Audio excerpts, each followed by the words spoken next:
រឿងនេះនិយាយពីគ្រួសារមួយដែលជីតាគួរឲ្យខ្លាចណាស់បានចិញ្ចឹមកូនសត្វល្អិតបុរាណមានអាយុ100ឆ្នាំ3ក្បាលបើយកវាទៅដាក់លើស្នែងចៀមសត្វល្អិតនឹងជន់ចូលក្នុងសាច់ចៀមបរិឆេទសាច់ឈាមរហូតអស់ហើយនៅសល់តែស្បែករលោងស្អាតដែលអាចយកទៅលក់បានថ្លៃថ្ងៃនោះក៏មានមនុស្សមកទិញស្បែកនេះវិញជីតាសប្បាយដល់ថ្នាក់ហៅ everyone ទៅចាប់ឈាមនិងត្រៀមធ្វើការប៉ុន្តែពេលបើកប៉ោងដាក់សត្វល្អិតវាមានសល់តែ2ក្បាលមួយក្បាលបាត់អន់ជីតាក៏អ៊ំតូចនឹងយាយសុទ្ធតែសង្ស័យថាខ្ញុំកូន9ជាញឹកយកវាចេញខ្ញុំសប្បាយឆ្នាំងទឹកភ្នែក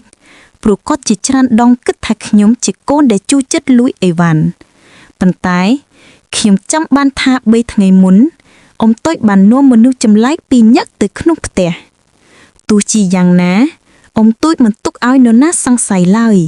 ហើយចូលបន្ទប់បុកទ្វារខឹងមួយរយៈក្រោយ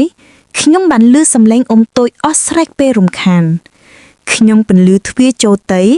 មើលឃើញមានរុនឈាមតូចនៅលើដៃគាត់ហើយឈាមហូរមិនឈប់គាត់រអាក់រអួលថាសត្វល្អិតបុរាណជួនចូលក្នុងដៃពេលជីតាវិលមក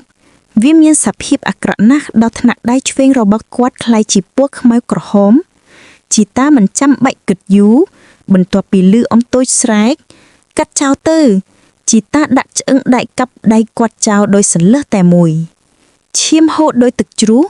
មានតែយាយតែប៉ុណ្ណោះដែលយំហៅឈ្មោះគាត់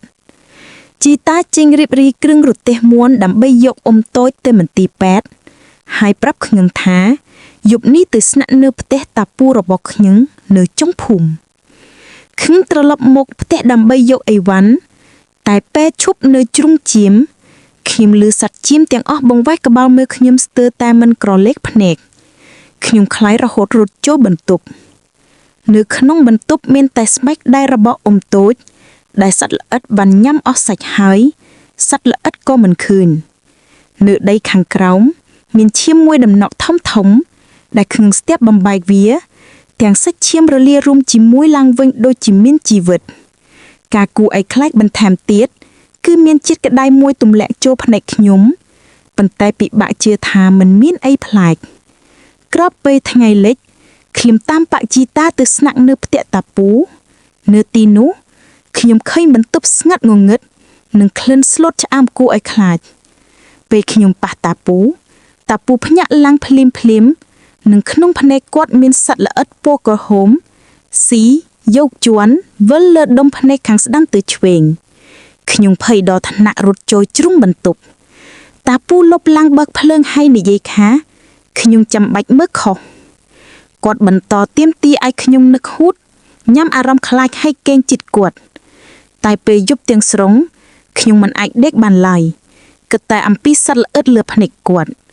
ខ្ញុំក៏យកចិត្តទុកដាក់មើលគាត់ជិតនិងថ្ងៃនោះខ្ញុំឃើញច្បាស់ជាងមុនលើភ្នែកតាពូមិនមែនជាសរសៃឈាមទេប៉ុន្តែសុទ្ធតែសត្វល្អិតពណ៌ក្រហមរាប់សែនក្បាលកំពុងរត់រលាលើភ្នែកគាត់រឿងបញ្ចប់នៅពេលខ្ញុំដឹងថាសត្វល្អិតបុរាណមួយក្បាលដែលបាត់ប្រហែលជាក្នុងភ្នែកតាពូរួចហើយ